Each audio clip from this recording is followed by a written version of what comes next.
I turned 4, I asked my parents for a bike, and I got a little sister. Then, when I was 5 and a half, I asked for a puppy, but I got 2 twin brothers. And this year, I'm going to ask for another little sister, and maybe I'll get that bike.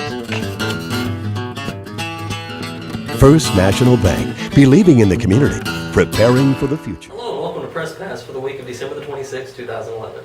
I'm George Anderson, and joining me today is Rosemary Burcham, the host of Time for Talk. How's it going? Well, it's been going great. When we started this, I had black hair. Can you remember that? No, you don't remember that. What am I saying? That's 37 years we've been at this. Okay. And it's been very interesting. We've done a lot of interesting things that we would not have done did we not have. I'd say to Russ, we need to go get this on film. Right. And he'd say, oh, but we'd go anyway and do it, and then we were always glad. But people have enjoyed the historic things.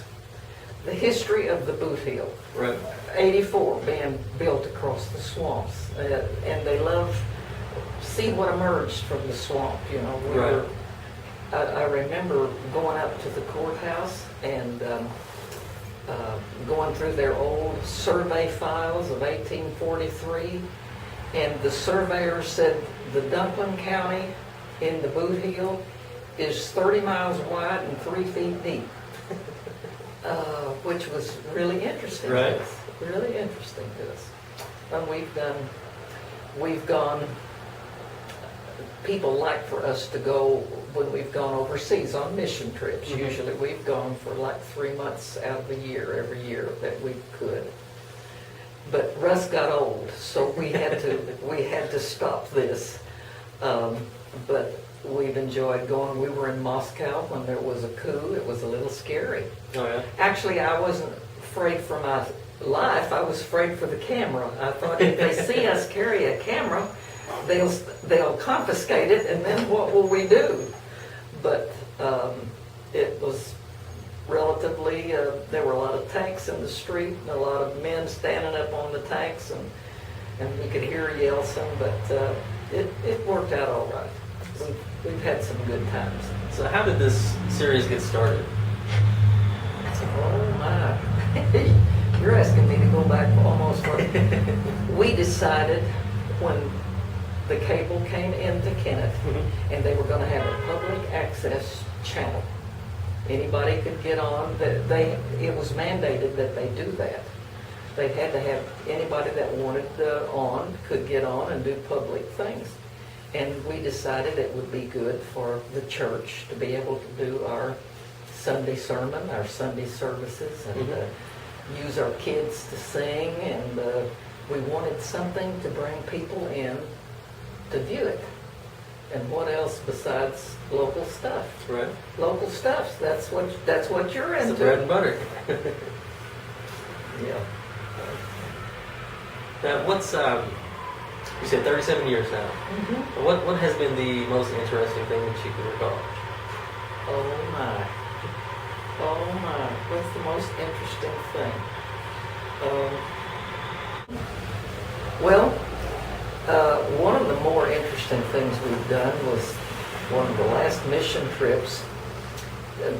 Russ, my husband, who really does all the work for this, and who's behind that camera over there right now, we were in Cambodia and going down the Mekong River in a hospital ship, we call it, and he was pulling teeth.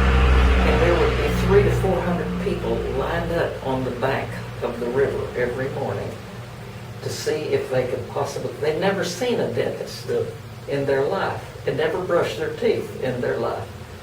And they would be lined up on the bank for him to go out, and he could maybe see 45 different people in one day. Locally, when you talk locally, interviewing some of the older people that are now gone.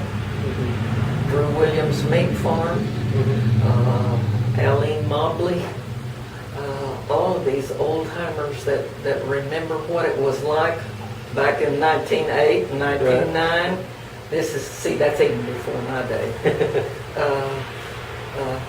I've enjoyed those old history segments myself, and meeting them and talking with them about how the farmers would have to get together and take several teams to Dexter to get their cotton gin when there were no gins in the Boot Hill, and how they were always bogged down up at Chili to Call in the sloughs there. I remember reading a story one time about how it would take a day's travel just to get to Crowsville. Yeah, yes. How times have really changed. That's what's been interesting. Series, you do all the videos, all the editing. Is that all done by you two, or? I just talk. I know absolutely nothing about the editing or any of that, and it has really evolved. When we started, we didn't have a camera that could come the possibility of going out and doing anything live like this. And when we were able to do that, that's when people really got interested in, Right.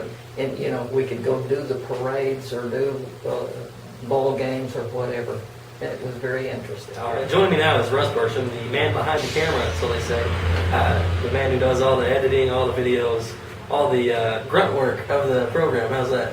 Well, that's a good way to state that, I'll tell you. For sure, I spend a lot of time behind the camera and behind the computer. Right. Now, before the computer, that was a hard job. I'm sure you know the difference between linear editing and digital editing. Right.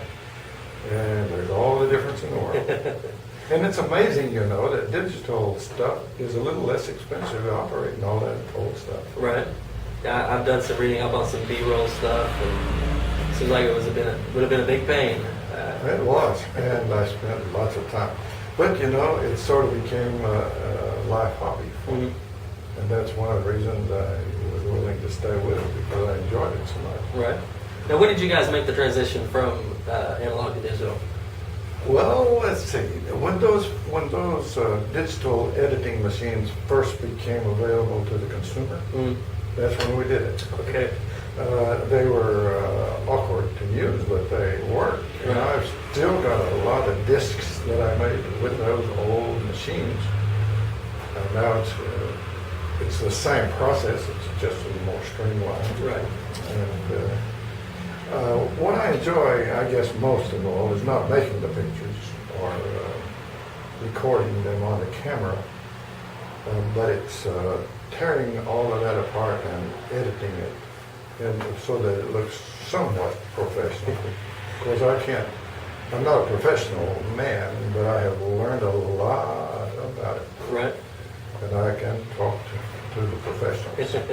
Because and tearing that apart and putting it together digitally is just a lot of fun. Right. I can vouch for that. I do all the editing for our show. Yeah, I have to do it real quick to get it up online, pretty quick. But with that old linear stuff, I used to have to back that tape up, and I'd have to do things over completely if I wanted to insert anything in the middle of it. thank God for technology. It's amazing now, isn't it? Right. So let's don't give the people the idea, though, that it's easy. It's not easy. No, it's not easy. It's not easy. What going to the new digital age, what kind of software are you guys using now? Well, it's very simple and inexpensive, as I told you. I've just got an old HP computer with a lot of RAM. I have to have a lot of RAM for video. Right. And I have just inexpensive editing programs like Pinnacle. You may be familiar with that. Pinnacle Studio? And it really works well for me. Really works well. It's versatile, rather versatile. I'd like to have more tracks. The worst thing of this whole thing is the time it takes to render that stuff. Right. Now, if they can ever lick that problem, somebody's going to make a lot of money. Oh, yeah. Yeah, our videos that we do for Press Pass are about 15 minutes long, and it takes 3 to 5 hours to render those. Yeah, that's something. That's ridiculous. It is really. And then we host ours on YouTube, which takes another 3 to 5 hours to upload. Well, all of that great, but it takes some doing. Well, I've seen you guys progress here at the newspaper with so many new and modern things. Makes me appreciate what you do a whole lot. We appreciate you guys. And we want to say thank you for stopping by. Look forward to watching you guys' show. We recently did an interview on myself, talking about the top 5 stories of 2011 from the Democrat. I appreciate you guys stopping by, getting our input on that. Yeah. And if someone wants to get a hold of you guys, is there any certain way they can do that? Oh, yes. My telephone number is 888-9293. Pretty easy to remember. Right. Well, it's good to be here. I enjoy talking to you. Well, I appreciate you stopping by. To everybody out there watching, if you want to get a hold of us here at the Democrat, just stop by 203 First Street or give us a call at 888. I forgot my number. 4505. Thank you. I know what that is. Yeah, and if they want to see what we did to you today, Monday night, January 2nd, Okay. 7 o'clock, Channel 2. Oh, great. We'll get them out there, and we appreciate you stopping And by. the new baby. And the new baby. Right. She's a doll. Yeah.